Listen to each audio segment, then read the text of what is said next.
Oi pessoal, tudo bem? Eu tô aqui para gravar um vídeo para vocês. Tá sol, mas tá muito frio aqui onde eu estou.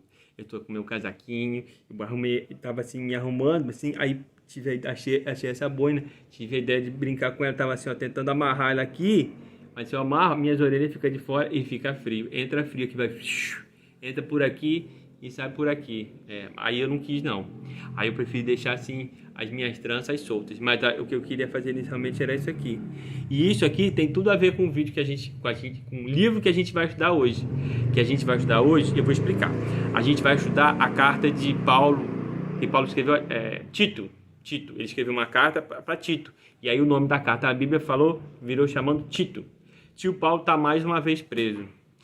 A gente sabe que Paulo, mas nessa carta, tio Paulo fala que ele não se importa de ser prisioneiro, não. Tio Paulo passou mais tempo da vida dele na prisão, em vários lugares, em várias cidades, do que propriamente solto. Mas ele fala que ele não se importou de estar preso, porque ele se sentia prisioneiro de Deus e não prisioneiro do homem. E a gente vê que no Novo Testamento são 27 cartas. Tio Paulo escreveu 13 delas. Ele é quase um autor de best-seller. Então, olha a importância de Paulo para o Novo Testamento, para a igreja, para todos nós, os cristãos. Quantos ensinamentos ele não deixou. É exatamente por isso, porque tio Paulo tinha noção da importância dele, até de estar preso, que ele escreveu aquele versículo lá de Romanos 8, 28. Todas as coisas contribuem para o bem daqueles que amam, que procuram a Deus. Porque mesmo preso, a importância dele, se ele não tivesse preso, ele não ia conseguir escrever tanta cartinha pra gente, deixar pra gente aprender tanta coisa com ele. E tanto isso é um fato, que todas as coisas estão na mão de Deus, que lá no Antigo Testamento, você lembra de José? Aquele lá que ficou, os irmãos pegaram ele, botaram ele, largaram ele, venderam ele para os mercadores, ele acabou virando escravo, aí ele teve que fugir nu da mulher que queria pegar ele, que queria agarrar ele, e depois ele foi para a prisão. Aí teve o episódio do sonho que ele teve. Pois é, ele acabou como o segundo lá no Egito, como o segundo mais poderoso. E aí, lá no final da vida dele, em Gênesis 50, no final da história de José, o que acontece? Os irmãos dele vão pedir comida e ele dá comida. E aí ele, em vez de ser maldoso, ele ainda fala assim: se eu não tivesse ficado preso, eu não podia, se eu não tivesse ficado... Todas as coisas também contribuem para o que aconteceu comigo, porque todas as coisas contribuem para o bem daqueles que amam a Deus, porque se eu não tivesse ficado preso, eu não podia ter alimentado meu pai e meus irmãos que estavam passando fome agora. Ele fala bem assim que tentaram fazer o mal contra mim, o mundo tentou fazer o mal contra mim, mas Deus transformou o mal em bem. É isso que acontece com a gente que busca a Deus em primeiro lugar. Ele acrescenta, ele muda todas as coisas. Eu sei que eu estava assim. Agora vamos falar por que essa boina tem tudo a ver com a minha história. Eu estava me arrumando, botando a minha roupa, e eu tenho certeza que você conhece a história de Pentecostes, que está lá em Atos 2, Atos 2, que é quando o Espírito Santo vem e desce na terra. Nesse dia, estava uma galera reunida lá em Jerusalém, todo mundo junto, povos de várias nações.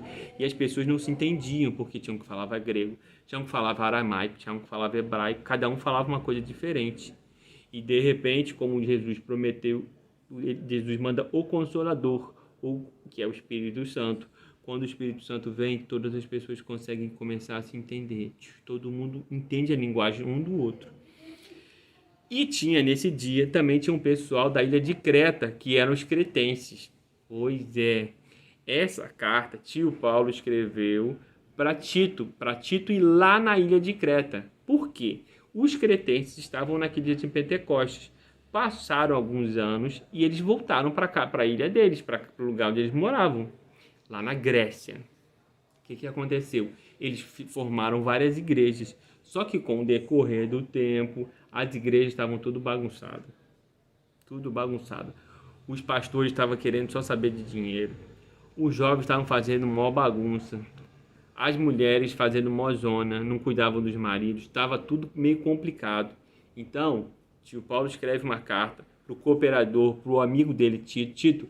Vai lá na ilha de Creta, dá uma ajuda no pessoal, troca os pastores, forma outros líderes, conversa com os jovens, porque eles não podem ficar vivendo como o pessoal do mundo. A gente é diferente, porque a gente tem um Deus.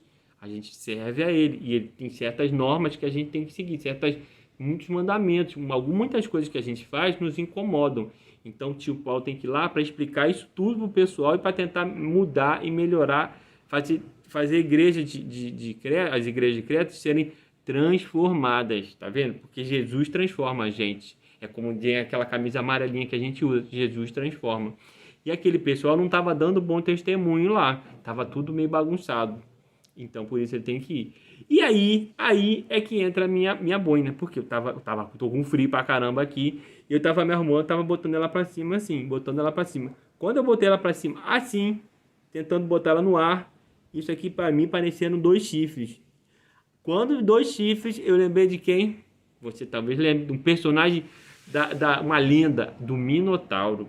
Pois é, a lenda do Minotauro começou na ilha de Creta, começou com os gregos, que era o Minotauro, o pessoal fala que é um ser que tinha corpo de homem e cabeça de boi, e ele vivia num labirinto. Era uma lenda só, isso não existe.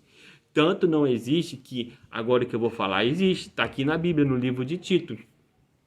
Tem um profeta não, né, mas um artista cretense que ele mesmo fala, ó, eu vou até ler o que fala lá na Bíblia. Ele fala exatamente assim, que os cretenses, eles são mentirosos. O pessoal que morava na ilha de Creta, todo mundo mentiroso. São mentirosos. Eles são cruéis. Eles só querem saber de comer. Então é tudo glutão. Só quer ficar gordinho. São os preguiçosos. Os próprios cretenses falavam mal de si mesmo. Veja se pode isso. E aí, tio Paulo pegou e botou isso na Bíblia. Reproduziu o que o pessoal de Creta falava deles mesmos. Como é que as pessoas falam de você? Falam bem ou falam mal? Porque aí a gente vai saber quem é a gente. A gente sabe quem a gente é da forma que o outro fala da gente, né? E aí Tito é enviado exatamente para essa ilha para tentar modificar essa situação, porque eles não estavam dando bom testemunho, não estavam sendo bons cristãos, estavam fazendo mó bagunça. A grande chave desse livro é o contraponto, é o contraste entre o povo cretense, que era tudo mentiroso, tanto é que eles inventaram a lenda do Minotauro, e tio Paulo deixa claríssimo, o Deus que a gente serve, ele não mente jamais. O Deus que a gente serve é um Deus que não mente. Então essa carta de tio Paulo a Tito contém várias instruções, várias sugestões, várias ordens de Tito, para Tito ir lá na ilha de Creta, tentar arrumar a bagunça que tinha sido criada lá. Tinha que criar novos líderes, tirar os pastores, conversar com a juventude, conversar com as mulheres, conversar com os homens para tomarem conta das esposas deles. Tinha um monte de coisa que eles tinham que fazer e que eles não estavam fazendo. E aí eu vou terminar essa conversa de hoje, que tio Paulo escreveu um poema lá dentro do livro de Tito. Está lá em Tito 3, 4. Eu vou até pegar a minha Bíblia aqui e vou ler para você, porque eu achei tão bonito, fiquei tão tocado quando eu vi isso, porque poesia não tem só no livro de Salmos, não. Aqui também tem Tito. Está dizendo bem assim: quando Deus, nosso Salvador, revelou sua bondade e seu amor, ele nos salvou. Deus é que salva a gente, né? Não porque tivéssemos feito algo justo, porque a gente continua errando, continua pecador, mas por causa da sua misericórdia. Ele nos lavou para remover nossos pecados. Ele teve que me botar dentro da máquina de bater roupa para tirar todos os meus pecados. E me escovar, né? Teve que... Ele nos fez nascer de novo e nos deu nova vida por meio do Espírito Santo. Generosamente derramou o Espírito Santo sobre nós, por meio de Jesus, nosso Salvador. Por causa da sua graça, nos declarou justos e nos deu a esperança de que herdaremos a vida eterna. Então Tito vai lá falar com aquele pessoal todo, isso tudo, que nós temos que ter esperança, temos que pensar na vida eterna, temos que nos comportar. E para isso tinha que mudar muita coisa lá na igreja da ilha de Creta. Aquele povo tinha que parar de inventar a historinha de Minotauro e acreditar no Deus que não mente. Tchau, pessoal. Até a próxima, quando eu espero que esteja menos frio. Tchau.